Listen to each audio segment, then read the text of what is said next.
Boa noite, bem-vindos a mais um episódio do Estetcast. Eu sou a Karen Bonuzzi. E eu sou a Mariana Martins. E hoje temos um fera, um convidado mais do que especial, o João Godoy, especialista em urgência e emergência.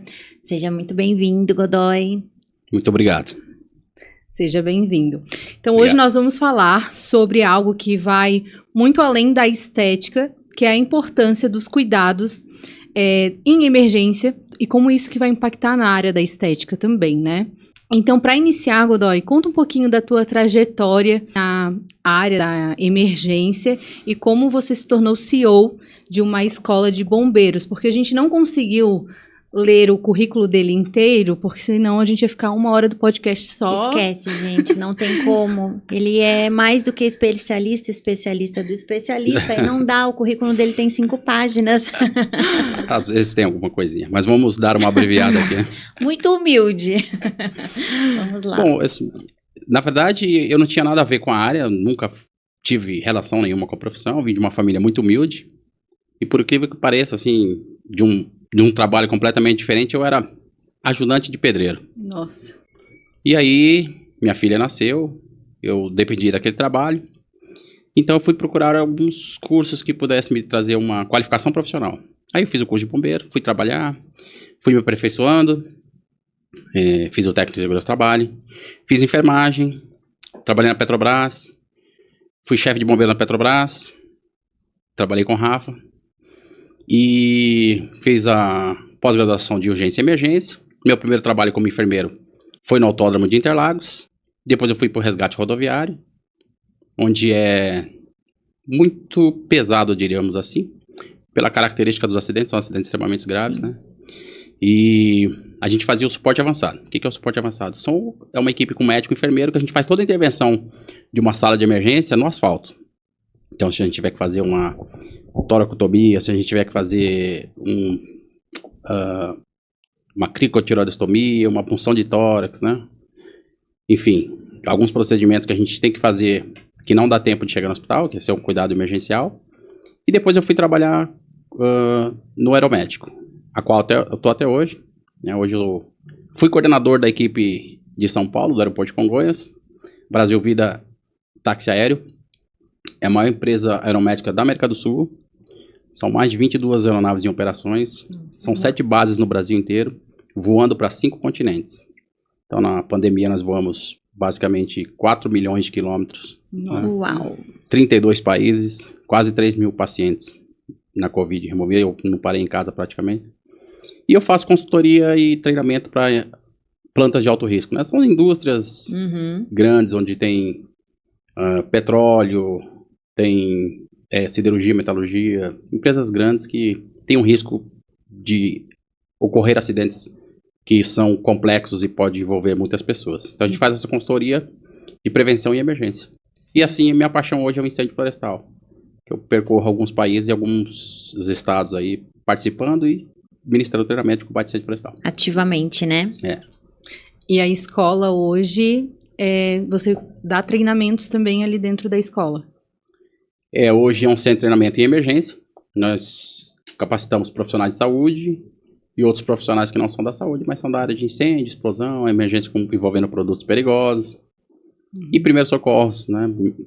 De uma forma bem abrangente para vários profissionais de outras áreas. Sim, que é bem importante, né? Sim. Sensacional. E, além de tudo, ele foi meu professor. É verdade. Não posso deixar de falar. Que honra, né, cara? Que pra honra! Mim, pra mim. Gente, esse cara é demais. Emergência. E eu era apaixonada, eu sou ainda. Gosto muito da área da emergência, mas o aeromédico sempre foi um sonho, né? Sim. E quando eu descobri este homem, eu falei, eu preciso fazer este curso. E tá aí até hoje. Veio até a caráter, gente. Foca nisso, por Sim. favor, produção. Sensacional. É hoje sua maior paixão? É uma delas. Uma delas. Sim. A aviação aeromédica é algo que eu gosto muito de fazer.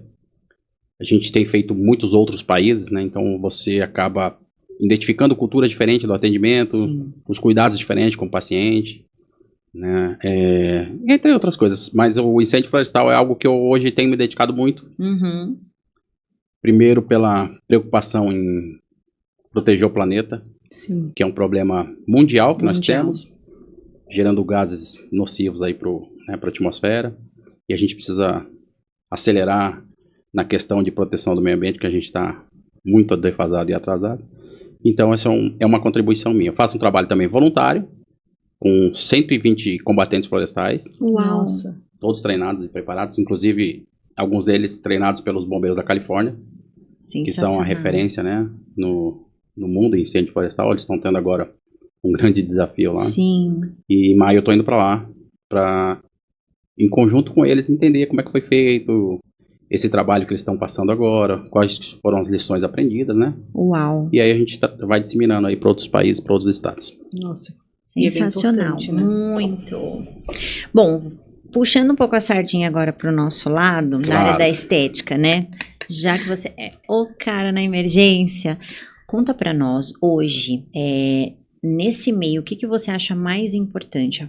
Por exemplo, a falta de treinamento que os profissionais têm, né, nessa área da emergência, porque nós estávamos falando isso aqui em outro episódio, sobre você saber fazer um procedimento, mas não saber agir numa intercorrência. A falta de preparo, o que você acha disso? Bom, Karen, assim, o Brasil, nesse aspecto, ele evolui muito pouco, né? Em qual sentido? As crianças com 10 anos têm primeiro socorro nas escolas. Sim. Então, ajuda em casa, ajuda os avós. Tem vários relatos de que eles conseguiram até reverter casos graves em casa ou na rua pelos primeiros socorros que eles conheciam. E aqui sequer existe uma exigência legal, né, para que as pessoas tenham.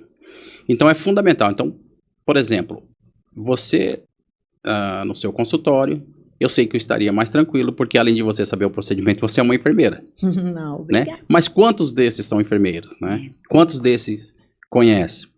E a gente está sempre se atualizando em primeiro socorro. Exato. O que muda, porque é o que a gente fala. Quando a gente chegava na rodovia, que era acidente grave, a gente ia com todo tipo de medicação e drogas. A gente ia com todo tipo de material e procedimento para fazer que seriam invasivos. Mas se alguém não estivesse dando o primeiro atendimento ali, o primeiro socorros básico, a gente ia chegar lá para tentar fazer o quê? Reverter ou talvez não revertia. Então, não era algo que tinha sucesso. Se o suporte básico...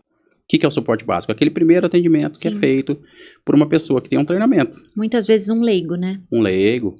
E no seu centro de treinamentos, você oferece cursos para profissionais que queiram ter esse conhecimento, né, dos primeiros socorros? Sim, são pessoas que não são diretamente da área de emergência, mas são pessoas que são cuidadoras de idosos, professoras de escolas infantis, né? Ah, legal. E, enfim, até enfermeiros às vezes, porque como eles estão dentro da área intra-hospitalar, eles não têm tanta vivência do pré-hospitalar. E aí sempre se ele mora num prédio, alguém sabe que aquela pessoa é enfermeira, vai lá chamando, achando que ela é obrigada a saber tudo. Exato. E às vezes não sabe. Então, às vezes eles vão fazer esse curso para buscar esse conhecimento da área pré-hospitalar, né? Do atendimento fora do hospital. Sim. Como é feita uma reanimação cardiopulmonar, é o que eu falo. Duas coisas as pessoas deveriam saber hoje. É controlar um sangramento, que existe uma mortalidade altíssima, né? Envolvendo sangramentos por acidentes, e a parada cardiorrespiratória. Sim. A principal causa de morte no mundo é a parada cardiorrespiratória, que acontece em decorrência dos infartos. Então, se a pessoa sabe fazer uma manobra de compressão e ventilação, ou pelo menos só a compressão, ela já vai conseguir atender muita gente. Sim. Né? Então, quem trabalha com atendimento ao público em geral, não digo só na questão de estética, embora a gente tenha acompanhado alguns casos aí que a estética teve uns contratempos, né? Todas as pessoas deveriam ter. Sim. Então, a gente nós estamos treinando agora, por exemplo, funcionários da CPTM, de toda a linha de trem. Excelente. Então, todos eles estão passando por um treinamento conosco, né? Sim. Então, é um processo licitatório, que envolve mais de 1.000 profissionais, e aí a gente está fazendo essa capacitação, porque eles lidam com o público. Sim. E uma ambulância, um socorro ou bombeiro vai demorar pelo menos uns 20 minutos para chegar. Até chegar, né? Considerando que ele está chegando rápido, né? 20 minutos. Esses casos que a gente tem visto hoje nas mídias, né, na área da estética, de ocorrências que acontecem, você acha que se a pessoa fosse treinada, essa questão dos primeiros socorros poderia evitar? O que a gente costuma dizer é que ele pode ou não reverter um quadro. Isso vai depender de muitas outras coisas. Se esse paciente já tem uma comorbidade, né, se ele já tem algum problema de saúde, se ele tem uma sensibilidade, se ele tem alergia. Então, a gente precisa ser muito mais preventivo Em que Sim. sentido? Questionáriozinho, tem alergia, que eu acho que, né, você já faz isso. Exatamente. Tem alergia, algum problema de saúde, número de contato, número de emergência. Ok. Às vezes a pessoa tem, mas ela mesma desconhece. E Sim. pior, né? Às vezes ela conhece e nega. Sim, quer esconder, né? Né? A gente já encontrou vários casos desse tipo. E, de repente, ela fez uso de uma medicação ou de qualquer outra substância que pode reagir com outro procedimento que ela tá fazendo, que não tinha nada a ver uma coisa com outra. Uhum. Mas quem é que sabe disso, né? Se a gente não Exato. questiona, não investiga. Bom, se a gente tem esse método preventivo, que é identificar, ficar atento, ou pelo menos abordar, eu tomei um remédio agora, tomei, sabe, uma outra substância, ou sei lá, qualquer coisa desse tipo. Então vamos abordar. Pré-treino. Isso, Ai, exatamente. isso já aconteceu no meu consultório. Os energéticos, com bebida que causa uma arritmia extremamente severa. Exatamente. Então, feita essa parte preventiva, tem que ter a parte de resposta, que é a parte corretiva. Qual seria? A resposta. Ou seja, aconteceu um problema, eu preciso identificar e saber o que eu tenho que fazer. Sim. Eu costumo dizer que todas as pessoas que falecem, elas vão falecer por parada cardiorrespiratória, com raríssimas exceções. Então, eu tenho que saber, pelo menos, fazer as compressões e as ventilações até que chegue alguém. Quando chega um serviço especializado, como o SAMU, por exemplo, com médicos e etc., a chance dela vai subir já de uma forma bem considerável, porque ela não ficou ali sem receber oxigênio. Sim. Né? E, primeiro, a gente identificar os produtos que a gente tem. Todo produto, ele é obrigado a vir com uma espécie de bula ou uma ficha que discrimina ali o que ele tem, o que ele é, se ele reage, e o que eu tenho que fazer no caso de uma emergência. Então, isso é uma forma de se preparar, né, no meu ponto de vista. Estando preparado, você já minimiza aí as consequências. Sim. Seria bom se tivesse uma legislação que obrigasse a isso, né? Que infelizmente hoje nós não temos. Inclusive na área da estética. Exato. Existia uma norma do Ministério do Trabalho, a NR7. Uma norma regulamentadora que qualquer lugar que tem pessoas trabalhando deveriam seguir, tecnicamente. E no item 7.5.1, ela falava que todas as empresas deveriam ter um kit de primeiros socorros e pessoas treinadas. Ela deixou de ser obrigatória. Nossa. Mas eu ainda oriento que as pessoas tenham. Então, Sim. o que você pode ter ali? Um equipamento para verificar pressão, Uhum. um oxímetro, né? Um ventilador manual para você não precisar fazer um boca a boca. Em alguns casos, dependendo do lugar, o desfibrilador. Sim. Ah, mas eu não tenho desfibrilador. Então, por exemplo, na frente de onde eu trabalho, tem o Senac, e o Senac tem um desfibrilador, por exemplo. Se eu não tivesse o meu, eu tenho o meu. Sim. Mas vamos supor que eu não tenho. E eles, tecnicamente, eles são obrigados a prestar, porque se trata de uma emergência. Mas você tem que ter o conhecimento que ali tem, né? Sim, tem que saber onde tem, né? O número de emergência, para onde ligar. Então, você faz um plano de emergência no seu estabelecimento, você deixa prontinho, ó. O que eu devo fazer, para onde que eu tenho que ligar, né? E se alguém que está te ajudando leu aquilo e entendeu, ele sabe o que fazer. E isso hoje, lá no Cefab é a escola do senhor Godoy. Sim, Lá no Cefab vocês oferecem esse tipo de treinamento, né? também. De mentoria, Sim, vão até as clínicas, você já havia comentado isso comigo, né? já. Isso é ótimo. A gente faz uma forma de alertar a população, né? Que também é nossa obrigação. Sim. Porque, só para você ter uma ideia, né? 300 mil casos de infarto, aproximadamente, com parada cardíaca, por ano. Uau. Então, 70% dessas paradas, elas acontecem fora dos hospitais, né? Acontece na rua, em casa ou no trabalho. Sim. E quem atende não é o SAMU, não é o bombeiro. É a pessoa que está do lado. Sim. Então, essas pessoas deveriam conhecer. Uhum. Quando a gente está no shopping, olha assim para todo aquele lado e fala, se eu cair aqui, será que esse pessoal está preparado? Será que o pessoal do ambulatório sabe chegar aqui a tempo? Exato. Quando eu tô no mercado, por exemplo, se eu desmaiar, passar mal, tiver uma parada aqui, será que esse pessoal sabe me atender? Aí se você começar a pensar desse jeito, você nem sai de casa. Mais. Exatamente. Ou então você vive no hospital, que ele tá mais Na seguro. porta do hospital. Monta uma cabaninha e fica ali. Exato. É que as ali é mais pessoas, seguro. elas não têm essa consciência, né? Na verdade, a gente só vai parar pra pensar quando acontece. Exato. Sim. De fato. E daí, Preventivo às vezes, não existe. às vezes já é tarde demais. Exatamente. Muito legal. E as clínicas, eu acho que tanto clínica quanto até as UBS, as unidades básicas de saúde, quando tem uma emergência, eles ligam para o SAMU, né? Então, Sim. eles têm que estar preparados, porque muitas pessoas confundem.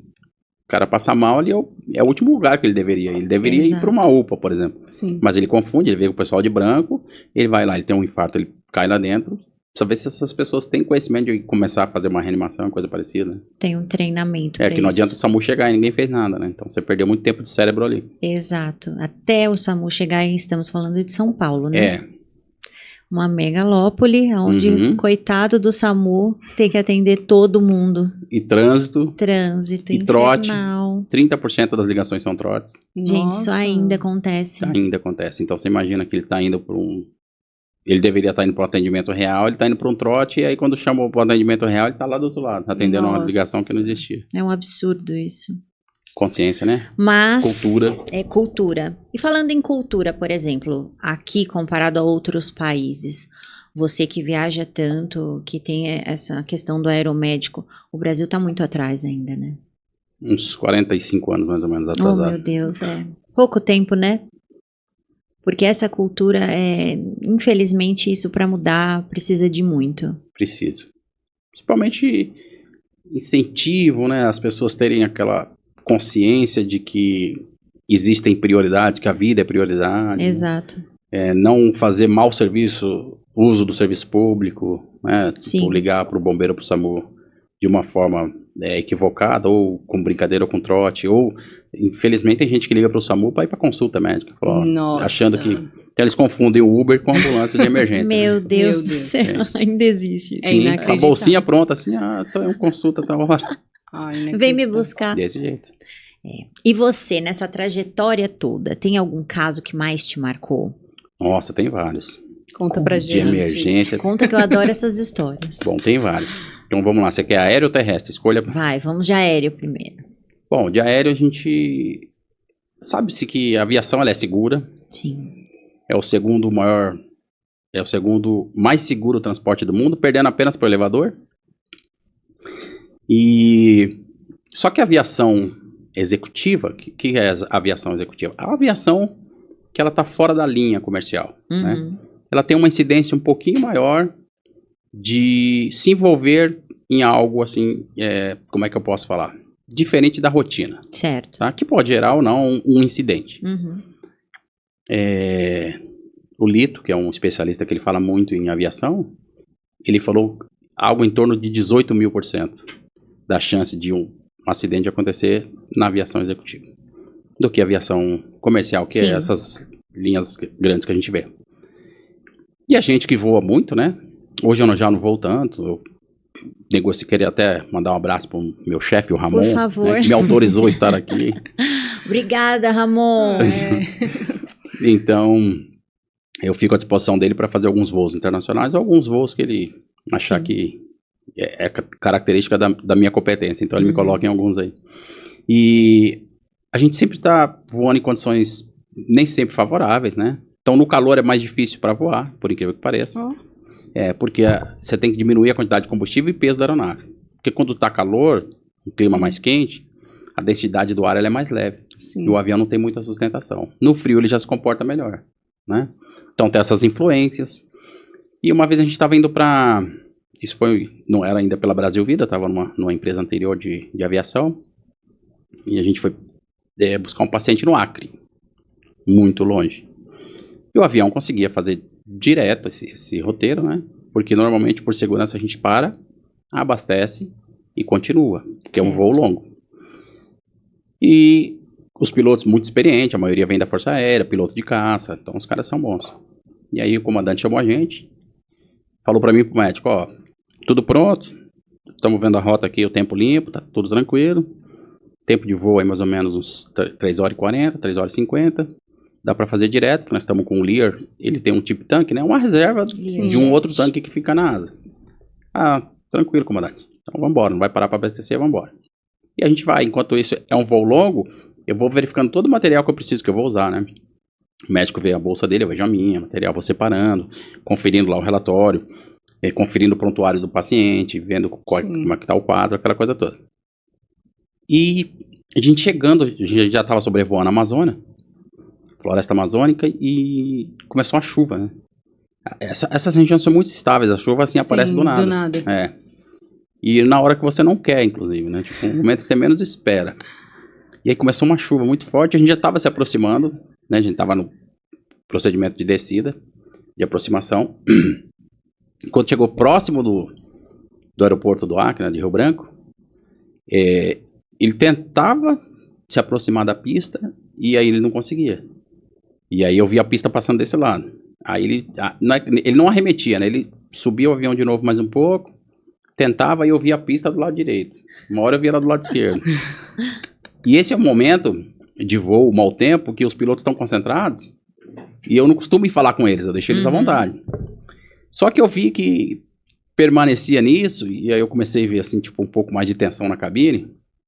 Eu vou lá humildemente, comandante, desculpa atrapalhar, o paciente está grave, mas a gente pode buscá-lo amanhã, a gente alterna para o aeroporto mais próximo. Conversamos, né, com o familiar, falou, ó, por segurança, né, o tempo não estava favorável, a gente teve uma dessa busca de tempo. Aí eu falei, para onde a gente poderia alternar ali? Porto Velho, Rondônia. Falei, então, a gente pode ir para lá. Ele falou assim, então, daqui para lá dá 40 minutos, mais ou menos. E eu falei, então, ele falou, a gente só tem 20 minutos de combustível. Falei, então tá bom. Aí fui para trás, afivelei o cinto, peguei meu kit. Rezei. Meu kit era 1 terço e 2 velas, só não podia acender a vela, mas 1 terço você... E aí falei pro médico, ó, não dá para alternaria com Porto Velho, mas o combustível não chega até lá, vamos ter que descer aqui. E era uma chuva generosa, assim, tipo, com vento e tudo. E eu confio, né, obviamente, na habilidade dos pilotos. E eu falei assim, a gente vai ter que descer aqui. E aí, tenta daqui, tenta de lá. Ele conseguiu, mas a aeronave derrapou muito, perdeu um pouco do controle na pista, mas conseguiu parar. Quase a gente vai para o outro lado. Mas parou, com tranquilidade, né? E desce todo mundo, ninguém conversa com ninguém, a gente entender tudo que estava acontecendo. Desce com o terço na mão. E aí a gente foi no hospital imediatamente, ver o paciente, ele tinha até uma proximidade com o governador do Acre. Então, era alguém assim que exigia um pouco mais da nossa atenção. Sim. Para nós, todos os pacientes são iguais, né? Sim. Mas existe uma cobrança maior. E aí, quando a gente chegou lá, a família falou, a gente estava ouvindo vocês passando aqui em cima. Nossa. Quase que a gente diz, né? Mas você não tem ideia do que a gente estava tentando. Que beleza, o que nós passamos. Essa foi uma, né? E tiveram outras também. E terrestre também, teve algumas também. Então. E como lidar emocionalmente com isso? Porque você deve pegar casos... A gente pegou um caso, assim, que me deixou bastante triste, né? Assim, a gente não pode se envolver, porque o nosso objetivo é fazer aquele bom trabalho, o melhor que você pode, e outras pessoas precisam de você. Então, você entregou aquele... O lema do aeromédico, principalmente, em especial na Brasil Vida, é a gente entregar ao paciente no destino melhor do que a gente encontrou. Sim. Então, a gente pega, melhora a condição dele, equipamentos de ponta, a gente coloca todo o material e equipamento e segue pro destino. A gente foi buscar uma menina em Recife, ela estava em Fernando de Noronha com o pai, e foi um ataque de tubarão. Nossa. Ela era muito jovem, né, tinha 9 anos, tava no raso, assim, na cintura, e o tubarão veio, passou por ele, tinha um risco, né, dos dentes do tubarão na perna dele, ele passou pelo pai e foi na perna da menina, ele mordeu e levou a perna embora. Meu Deus. Não come, né, porque assim, ele não entende o que é, ele sente o gosto, ele acaba largando, ele não come. Mas, você vê, assim, por muita sorte dela, tinha um médico na praia. Uau. Então esse médico, ele conseguiu fazer um torniquete, porque ela sangrava, imagina a quantidade de artérias que ficaram expostas ali. Então ele conseguiu fazer um torniquete, improvisou ali na hora, funcionou. E eles foram na caçamba de uma picape até o hospital mais próximo. Uau. E aí foi melhorando e a gente trouxe para São Paulo. Vamos buscar, né? Então, assim, eu vi que os pais estavam muito abalados, né? Sim. E a menininha ainda não tinha entendido o que tinha acontecido. Atendimentos com crianças. Entre outros, né? Na rodovia abaladas, também. Os atropelamentos graves. E daí tem que trabalhar o emocional pra não se deixar... Eu trabalhar em rodovia, principalmente, que é traumas violentos, né? Sim. Ele é muito pesado psicologicamente. Então, se você não conseguir equilibrar bem isso, e falar, a partir daqui isso não me pertence mais, né? Você deixou pra trás aquilo ali, você trocou o uniforme, você já é outra pessoa, você se perde um pouco. Teve amigos meus que estavam completamente abalados, depressivos, bebiam um pouco, sabe? Então, eu nunca usei nada. Então, consegui lidar bem. Mas também não fiquei tanto tempo, porque eu fui para o médico que ele é diferente, né? Sim. Sim. É outro tipo de perigo. Nos ares. Mas é seguro. É seguro, né? Muito seguro. Ótimo. Tem todo o checklist para voar, né? Tudo. Sim. Os pilotos são muito bem treinados. Voam muito, tem muitas horas de voo. É bem legal. Muito show. Aeromédico é minha paixão.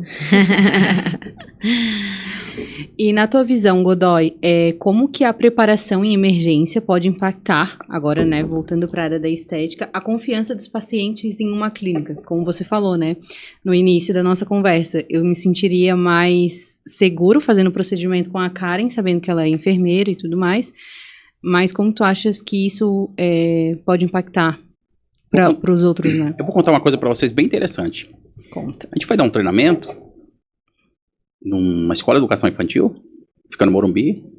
Inclusive, eles sempre fecham o treinamento com a gente. E era algo assim muito interessante, porque as crianças chegavam com o motorista num carro, com a babá, e tinha um outro carro atrás que era o segurança. E aí eles iam para dentro, tá? A gente foi treinar as professoras em primeiro socorro. E assim, a gente viu um padrão muito diferente. Inclusive, eu achei a tampa de uma caneta.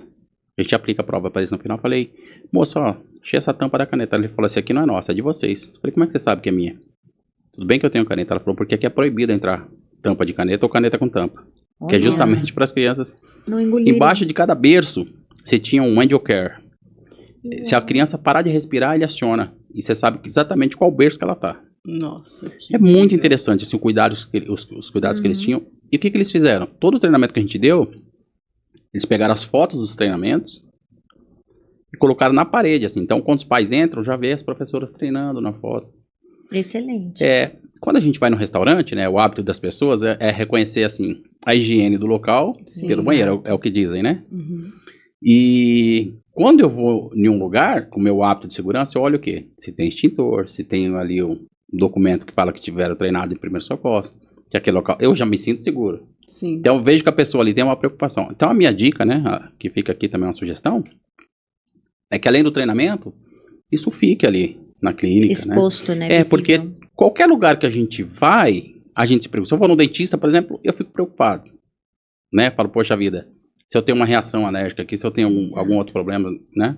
Então, se você vê que a pessoa é treinada em primeiro socorro, você já se sente mais confortável. Sim. Você já sabe que pelo menos ela tem um número para ligar ali, né? Sim. Exatamente. Pelo menos ela sabe. Isso. Então, já deixa isso exposto para que a pessoa, né, não tenha que te perguntar, ela já chega, ela já vê, já se sente muito mais segura, confortável. E uma preocupação, inclusive, das clínicas, enfim, não só clínicas, né, que a gente está voltando um pouco mais aqui para a área da estética, em treinar os seus funcionários também, né? Porque, Claro. por exemplo, eu não estou todos os dias no consultório. Se as minhas funcionárias estiverem treinadas e aptas, é claro que eu também vou estar mais tranquila. Sim, sem dúvida. Porque imagina, né? A estética, ela tem sido cada vez mais buscada, procurada. Exato. Né? É muito legal você ver as pessoas se cuidando. Sim. Né? Assim, eu acho que eu nunca vi tanta gente bonita no Instagram como eu vejo ultimamente. Né? Mas o Instagram tem filtro. Cuidado com também. o filtro. E aí, o que a gente percebe? As pessoas vão buscar esses lugares. E aí você não sabe, por exemplo, qual a condição de saúde daquela pessoa. Como eu disse, né? Se ela é alérgica, se tem um problema cardíaco ou não. Então, lembre-se, o número de paradas cardíacas em decorrência de infarto, ele só cresce, ele não diminui. E essa pessoa pode estar aqui entre nós agora, pode estar lá quando você está atendendo, não dá para saber. Exato. Agora, o que a gente precisa saber é o que fazer. Sim. A partir do momento que eu sei o que fazer, eu fico em paz com a minha consciência e legalmente, do termo jurídico, né, eu fiz o que podia e a câmera mostrou eu fazendo, eu acionei o serviço público, eu estou seguro e eu fiz o que eu podia. Exato. Né? Então, eu acho que é bem tranquilo quando a gente consegue prevenir e, na pior das hipóteses, responder essa emergência. Exato. Godoy, aqui no nosso StatCast a gente tem um quadro que é Trend ou uma tremenda furada. Então, a Karen ela vai fazer algumas afirmações para você e você vai responder se é trend, se for trend é algo que é válido, que é ok, ou se é uma tremenda furada. Tá, e como que eu tenho que responder? Dependendo do que você achar, você responde se é trend ou se é uma tremenda furada. Se for então, algo que você apoia, que você concorda, você fala que é uma trend. Tá, Se for uma tremenda furada, você fala que é uma tremenda furada. ok. Bora lá. Será que eu estou preparado? Com certeza. Vamos lá. O uso de EPIs não é fundamental para um bom atendimento. Furada. Boa! Ter na clínica equipamentos básicos que ajudam a monitorar sinais vitais em situações de emergência. Trend. Ó. Investir em capacitação para lidar com situações como desmaios, reações alérgicas ou crises de ansiedade. Trend. Aplicar substâncias de origem duvidosa no paciente. Furada. Tremenda furada, Tremenda né? Isso furada. a gente vê hoje em dia no Instagram, é cada coisa. Pensar que, por ser uma clínica de estética, não há necessidade de se preocupar com emergências. Furada. Que ótimo. Era isso que nós gostaríamos que todos pensassem, né? Sim. E antes de encerrarmos, né, o nosso episódio, conta pra gente como que as pessoas elas podem te encontrar, saber mais do teu trabalho, do teu centro de treinamento. Ok, então eu tenho a página do Cefab, né? Que é @CFAB_SP. E lá tem todo o trabalho que a gente executa, o trabalho que a gente faz, né? Inclusive a parte de educação ao público, divulgando informações e conteúdo. E é isso que a gente faz, né? Uhum. Então, ó, pessoal, se vocês precisarem aí, né, de treinamentos, entre em contato com o Isso. Godoy, com o centro de treinamento deles, porque vocês vão até as clínicas também, ou a pessoa tem que ir no centro de treinamento? Então, a gente vai até outro país, se precisar. Ó, chiquérrimo.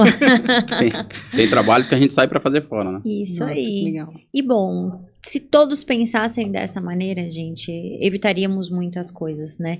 Então, trazer um pouco mais para precaução, como você sempre fala, Uhum. seria algo muito mais interessante do que ter que lidar depois com a intercorrência. Sim. Então, Pra a todo mundo. prevenção é algo que seria ótimo, não só falando da estética, lógico que hoje aqui nós puxamos um pouco a sardinha para esse lado, mas seria ótimo se todos tivessem essa noção, independente da clínica, né? Claro. Estética, odontologia, Sim, enfim, tudo. tudo. Em todos os procedimentos nós corremos riscos, temos o risco de uma intercorrência. Sim. Então, estando bem treinado, então dirija-se ao Cefab Isso aí. e é isso aí. E eu costumo, só para encerrar, cara, eu costumo dizer Por que favor. todos os acidentes, eles são evitáveis. Então, a gente tem que Excelente. pegar firme nisso para conseguir evitá-los, né? Então, Com certeza. existe uma corrente dos porquês que, através disso, eu consigo identificar e evitar muita coisa. Ótimo. Ótimo. E gostaríamos, claro, de te agradecer. Que honra. Sabe que eu sou sua fã. Muito obrigado. Esse cara, eu preciso contar uma coisa, vai, porque ele foi o meu orientador no TCC. É verdade. Eu tive a honra de tê-lo e depois ainda publiquei como um artigo verdade. científico. Ficou muito bom. E claro, com a ajuda de vocês, né? Porque Parabéns. ele é fora de sério. Muito obrigada, é uma honra de verdade. Eu que agradeço. A honra Obrigada. também é minha. E parabéns pelo trabalho que vocês desenvolvem. Né? Obrigada. Não só na estética, deixando as pessoas ainda mais bonitas, mas como também trazendo agora informações relevantes, né, de segurança e resposta à emergência, que é extremamente importante. Eu nunca vi ninguém fazer o que vocês estão fazendo. Ai, Ah, que que bacana. legal. Isso é legal. Parabéns. Muito obrigada. Obrigada. E é isso, pessoal. Estamos encerrando aqui mais um episódio com esse fera. Entrem, sigam o Cefab. E para quem não conseguiu ainda, entre no nosso canal, deixe seu like. Estaremos aqui. Tchau. Até logo.